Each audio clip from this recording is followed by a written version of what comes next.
नमस्कार, मैं अनिल शर्मा आपका एक बार फिर से स्वागत करता हूं आपके अपने YouTube चैनल कॉमर्स लाइव आर्ट्सर में। आज कंट्रोलिंग की सेकंड वीडियो है और आज हम ये चैप्टर कंप्लीट कर देंगे इस वीडियो में, क्योंकि मोस्ट इम्पोर्टेंट पार्ट है इस चैप्टर का कंट्रोलिंग प्रोसेस। इससे क्वेश्चन 100% आने के चांस है कि यहाँ से क्वेश्चन केस स्टडी की फॉर्म में आपको क्वेश्चन मिलेगा। तो करते हैं कंट्रोलिंग प्रोसेस। कंट्रोलिंग के बारे में मैंने बताया था। कंट्रोलिंग क्या होता है? Whatever we have decided in the planning process, checking that whether they are going to be achieve और not, this will be called controlling. Controlling क्या है? जो हमने प्लानिंग में डिसाइड किया था, क्या वो हम अचीव कर पा रहे हैं या नहीं कर पा रहे, वही चेक करना क्या है कंट्रोलिंग प्रोसेस। तो इसमें सबसे पहले जो पॉइंट है वो setting standards. What are standards? Standards क्या है? स्टैंडर्ड्स है आपके वो बेंचमार्क्स जिसके अगेंस्ट आपने क्या करनी है, परफॉर्मेंस को चेक करना है, मेजर करना है। सपोज कीजिए एक कंपनी जो कि एसी मैन्युफैक्चर करती है, उसने बेंचमार्क हो सकता है कि वो पर मंथ 100 एसी प्रोड्यूस करे with their current labour and machinery. ये बेंचमार्क हो सकता है, यानी कि टारगेट उसका है। यह भी मार्क हो सकता है कि वो अपने 2% प्रोडक्शन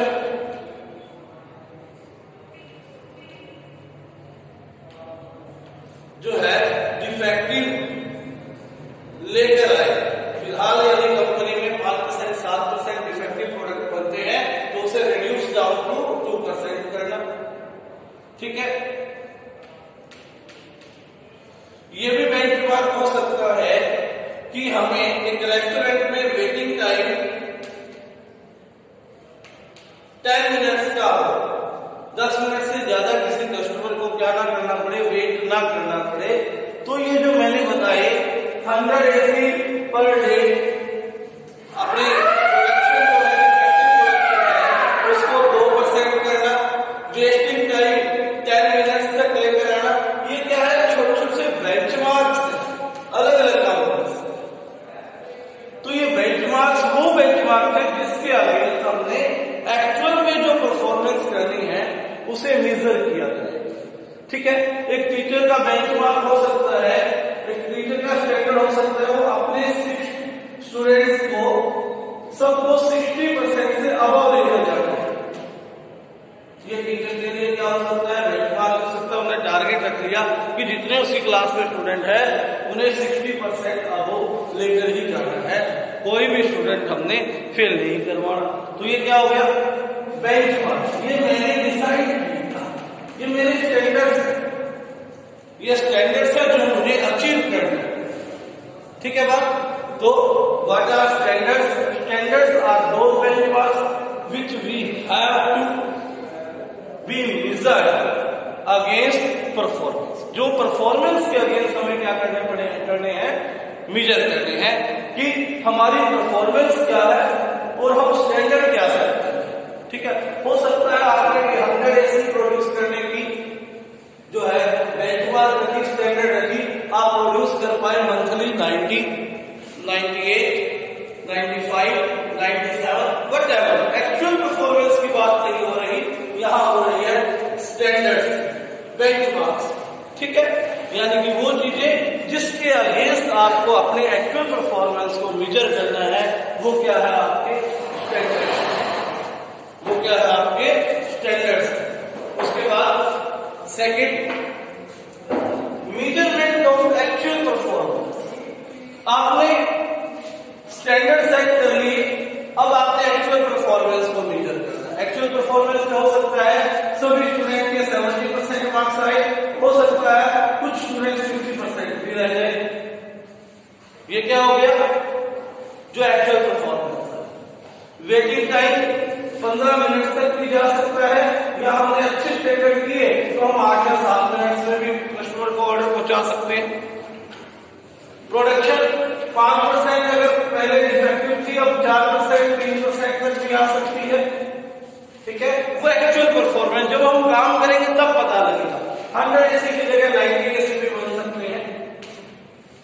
ये क्या है, जो हमने टारगेट सेट किए, स्टैंडर्ड सेट किए, ये जो हमने एक्चुअल में काम किया। ठीक है, सेकंड पॉइंट में क्या करेंगे, मेजरमेंट ऑफ एक्चुअल परफॉर्मेंस। ध्यान दें, जिन यूनिट्स में आपने स्टैंडर्ड सेट किए हैं उसी यूनिट्स में क्या करना है, आपने परफॉर्मेंस भी मीटर करनी है। ये नहीं हो सकता कि आपने स्टैंडर्ड सेट किए क्विंटल्स में, यूनिट्स में, यहां पर आप पार्ट्स की बात करो तो परफॉर्मेंस और स्टैंडर्ड्स जिस यूनिट में आपने सेट किए हैं वो दोनों ही क्या होने चाहिए, आपके एक ही होने चाहिए, वो अलग अलग नहीं होने चाहिए। ये था आपका second point. Third, comparison actual performance with standards. अब हम करेंगे कंपैरिजन, कंपेयर करेंगे। भाई हमने एक्चुअल में क्या काम किया, हमारा स्टैंडर्ड्स क्या था, हमने बेंचमार्क क्या रखे थे, क्या अचीव करने की सोची थी, और हमने एक्चुअल में काम कितना किया। ठीक है, दोनों में डिफरेंस आएगा। डिफरेंस में भी पॉजिटिव में भी नेगेटिव। जो डिफरेंस है उसे बोलेंगे डेविएशन। पॉजिटिव डेविएशन हो सकते हैं और नेगेटिव डेविएशन हो सकते हैं। पॉजिटिव डेविएशन भी हो सकते हैं, नेगेटिव डेविएशन भी हो सकते हैं। यानी कि इफ एक्चुअल परफॉर्मेंस जो है, वास्तव में जो हमने काम किया है वो ग्रेटर है स्टैंडर्ड से, ज्यादा किया हमने स्टैंडर्ड से, तो that will be positive deviation.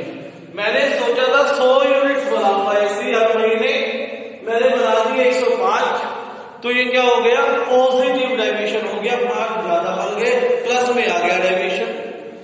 और इफ एक्चुअल परफॉर्मेंस जो है वो लेस देन है स्टैंडर्ड परफॉर्मेंस, जो हमने सोचा था उससे हमने कम प्रोड्यूस किया। 100 हमने क्या किया था, स्टैंडर्ड सेट किया था, बनाए 90, तो ये क्या आ गई आपकी नेगेटिव डेविएशन। ये आपकी क्या आ गई है, negative deviation. Positive deviation are good, ठीक है, लेकिन नेगेटिव डेविएशंस में भी हम लेकर चलेंगे नेगेटिव डेविएशंस। ठीक है, नेगेटिव डेविएशन कब होगा, जब हमने जो स्टैंडर्ड सेट किए हैं वो क्या हो, ज्यादा हो, और एक्चुअल परफॉर्मेंस हमने क्या की है, कम कर पाए। तो आइए देखते हैं कैसे करेंगे। पॉजिटिव डेविएशंस में भी कई बार क्या करना पड़ता है, हमें डिसीजन लेना पड़ता है। यदि पॉजिटिव डेविएशन बहुत ज्यादा है कंपेयर टू स्टैंडर्ड डेविएशन, इसका मतलब जो हमने स्टैंडर्ड्स रखे हैं वो ही गलत सेट हुए हैं, स्टैंडर्ड्स बहुत कम रख रखे हैं, हमने स्टैंडर्ड्स को रिवाइज करना है। अगर पॉजिटिव स्टैंडर्ड्स हैं बहुत ज्यादा, तो इसका मतलब जो हमने स्टैंडर्ड सेट किए हैं तो वो स्टैंडर्ड सही नहीं है। उन स्टैंडर्ड्स को हमें क्या करना पड़ेगा, बेंचमार्क्स को इंक्रीज करना पड़ेगा, बढ़ाना पड़ेगा। 100 से 200 करना पड़ेगा, 150 करना पड़ेगा। अगर मान लो 100 एसी हमने स्टैंडर्ड रखा था, हमने बना दिया 150 एसी, तो इसका मतलब स्टैंडर्ड ही हमने तो गलत रख रखा है, बहुत कम रख रखा है, तो हमें उसको रिवाइज करके ऊपर लेके जाना पड़ेगा। अगर पॉजिटिव स्टैंडर्ड्स बहुत ज्यादा वेरी होंगे। मेजर बात है यहां पर नेगेटिव डेविएशन। नेगेटिव डेविएशन मैंने बताया कि आपने विचार किया कि मैं 100 एसी का निर्माण करूंगा, मैन्युफैक्चर करने का मेरा स्टैंडर्ड है 100 एसी, 100 यूनिट्स मैंने मैन्युफैक्चर करनी है, लेकिन एक्चुअल में मैं कर पाया 98, यानी कि 2 डेविएशंस माइनस किया है, हमारे 2 कम प्रोड्यूस किए हमने। इसे बोलेंगे परमिशिबल लिमिट। हर बार हमने हर स्टैंडर्ड की परमिशिबल लिमिट स्टैंडर्ड सेट करना है। भाई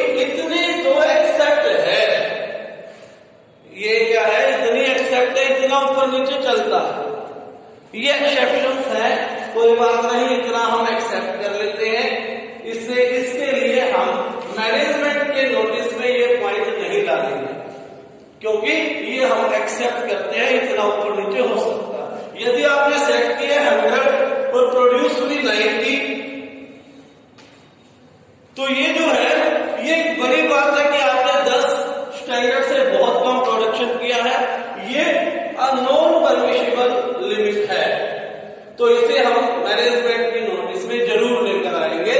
अर्थात इस तरह से हम क्या करेंगे, एक्चुअल स्टैंडर्ड्स को और एक्चुअल परफॉर्मेंस को, स्टैंडर्ड्स को क्या करेंगे, कंपेयर करेंगे। तो उसके बाद कंपैरिजन के बाद नेक्स्ट पॉइंट है हमारा एनालाइजिंग डेविएशन। नेक्स्ट पॉइंट है एनालाइजिंग डेविएशन। जो डेविएशन आए उसको एनालाइज करना। दो तरह से होते हैं एनालाइजिंग डेविएशंस को, दो तरह से डेविएट कर सकते हैं, दो तरह से हम सीख सकते हैं। दो हमारे यहां टेक्निक दे रखी है। Number 1 critical path control, number 2 management by exception. Analyse का मतलब क्या है, डेविएशंस को चेक करना, डेविएशंस को एनालाइज करना कि वो डेविएशंस क्यों आए, रीजन क्या रहा, उन डेविएशंस पे हमने क्या एक्शन सोचना चाहिए, कितना डेविएशन है, ये सारी की सारी फाइंड आउट करने की चीजें एनालिसिस में होंगी। सबसे पहले critical path control. Critical path control ये क्या है, क्रिटिकल पाथ कंट्रोल क्या है, सीपीसी क्या है, यानी कि आपकी फर्म में प्रोसेस का जो सबसे क्रिटिकल पार्ट है। If we are in car manufacturing, अगर हम कार मैन्युफैक्चरिंग में हैं, कार बनाते हैं, तो इंजन का जो निर्माण है, इंजन प्रोडक्शन जो है, वो सबसे क्या होगा, क्रिटिकल पॉइंट होगा, की एरिया, इसे बोलेंगे की एरिया, की रिजल्ट एरिया, KRA। की रिजल्ट एरिया में क्या करना है हमने देखना, क्योंकि यदि इंजन की क्वालिटी अच्छी नहीं रहेगी, इंजन हमारा अच्छे से काम नहीं करेगा, तो पूरी की पूरी गाड़ी की जो मेजर पार्ट है वो सफर करेगा। यानी कि रिजल्ट एरिया या क्रिटिकल पाथ कंट्रोल उन एरियाज पर कंट्रोल करना है जो पूरी प्रोडक्शन में या पूरी प्रोसेस में सबसे इंपॉर्टेंट है। ठीक है, जैसे हम बात करें, अगर फर्म में एक्सपेंसेस की बात करें, 5% लेबर कॉस्ट बढ़ना और 15% पोस्टल चार्जेस बढ़ना। भाई पोस्ट करने के चार्जेस हैं, हम साल में 2000-4000 के करेंगे, 15% बढ़ भी गए तो 600 रुपये बढ़ गए तो कोई फर्क नहीं पड़ा। लेकिन लेबर जो है वो लाखों रुपए की हो जाती है, अगर वो 5% भी बढ़ी है तो कई लाखों का फर्क पड़ेगा। इसलिए लेबर वाला क्या हो गया, आपका की रिजल्ट एरिया हो गया एक्सपेंसेस के मामले। ठीक है बात, तो हमने क्या करना है, पहचानना है कि कौन सी जो प्रोसेस का कौन सा हिस्सा है जिस हिस्से पर हमने ज्यादा कंट्रोल करना है। ठीक है, ये बेसिकली इस बात पर चलते हैं कि if we are going to control everything, यदि हम सब कुछ कंट्रोल करना जाएंगे तो वी विल कंट्रोल नथिंग, तो हम कुछ भी कंट्रोल नहीं कर पाएंगे।